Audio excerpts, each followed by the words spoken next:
So on this landscape, as I'm sure a lot of you have already been thinking about, there are a number of risks and potential presentations that we need to be considering that we may not have been seeing up to now, but in the coming weeks, there's something that should definitely be on our radar in terms of how we coordinate care for this vulnerable population. Under quarantine, individuals may be having difficulty either accessing treatment or accessing customary drug and be going through withdrawal under circumstances where they may not have optimal support.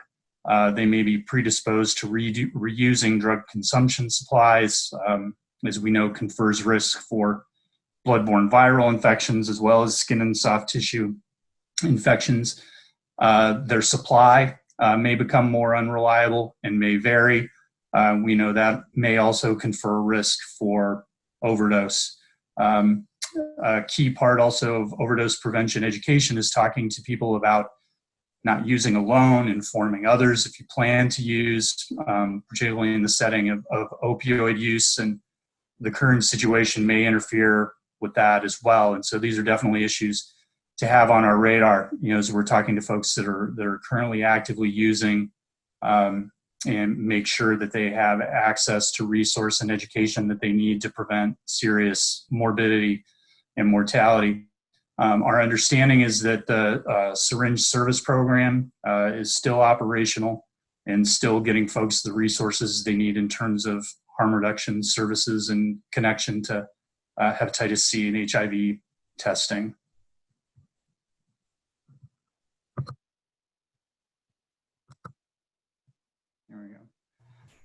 So SAMHSA and the DEA have put out some guidance by way of the care we provide in the office-based setting to reduce the risk of COVID-19 spread. They've encouraged reducing clinic visits.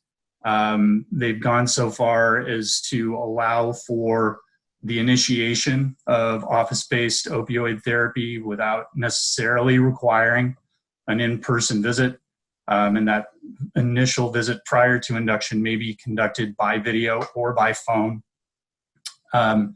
So far as, and then certainly for folks that are stable, minimizing clinic contact, offering extended supplies of 28 or 30 days of Suboxone to minimize contact and viral spread is recommended. So far as what's happening with practices at OTPs, that's something that's going to vary a bit. SAMHSA had put out guidance within the last week indicating that programs and states could consider authorizing programs to be dispensing up to 28-day supplies, and doing their part to encourage social distancing and things along those lines. Our understanding around local practices that a fair bit by way of reporting to clinic is still being required for individuals with factors such as ongoing urine testing positive even for substances such as cannabinoids. So this is going to be a population that's still at some risk. There's still some fairly, there's still requirements around reporting. It's a population that often may need to take public transportation. So this is still an issue. I know a lot of programs have already taken some of these measures, and these are things, again, specifically recommended by SAMHSA at the federal level and DHS, I believe, at the state level, of course, canceling groups. One thing to which we can direct individuals are a number of the most widespread peer support organizations, such as 12 Steps or Smart Recovery, do have online forums for our patients that can access that.